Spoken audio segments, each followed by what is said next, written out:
श्री भगवान बोले, मुझ में चित्त वाला होकर तू मेरी कृपा से संपूर्ण विघ्नों को तर जाएगा, और यदि तू अहंकार के कारण मेरी बात नहीं सुनेगा तो तेरा पतन हो जाएगा।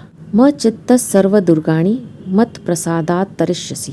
भगवान कहते हैं कि मेरे में चित्त वाला होने से तू मेरी कृपा से संपूर्ण विघ्न, बाधा, शोक, दुख आदि को तर जाएगा, अर्थात उनको दूर करने के लिए तुझे कुछ भी प्रयास नहीं करना पड़ेगा।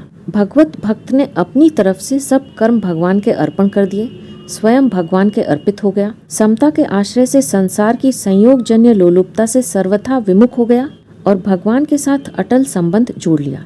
यह सब कुछ हो जाने पर भी वास्तविक तत्व की प्राप्ति में यदि कुछ कमी रह जाए या सांसारिक लोगों की अपेक्षा अपने में कुछ विशेषता देखकर अभिमान आ जाए अथवा इस प्रकार के कोई सूक्ष्म दोष रह जाएं, तो उन दोषों को दूर करने की साधक पर कोई जिम्मेवारी नहीं रहती। प्रत्युत उन दोषों को, विघ्न बाधाओं को दूर करने की पूरी जिम्मेवारी भगवान की हो जाती है। इसलिए भगवान कहते हैं मत प्रसादात तरिष्यसि, अर्थात मेरी कृपा से संपूर्ण विघ्न बाधाओं को तर जाएगा। इसका तात्पर्य यह निकला कि भक्त अपनी तरफ से उसको जितना समझ में आ जाए उतना पूरी सावधानी के साथ कर ले।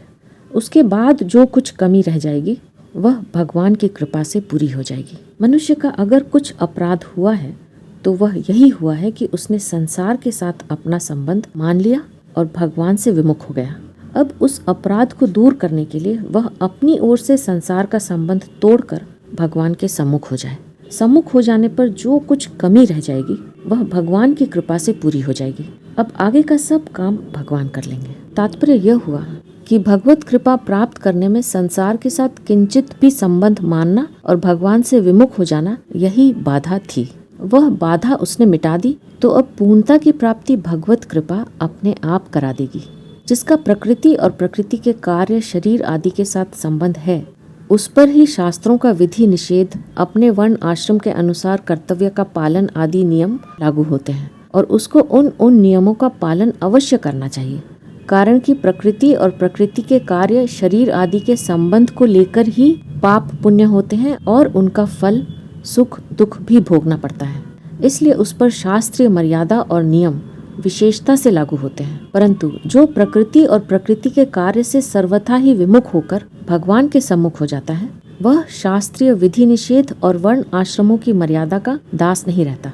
वह विधि निषेध से भी ऊंचा उठ जाता है, अर्थात उस पर विधि निषेध लागू नहीं होते, क्योंकि विधि निषेध की मुख्यता प्रकृति के राज्य में ही रहती है।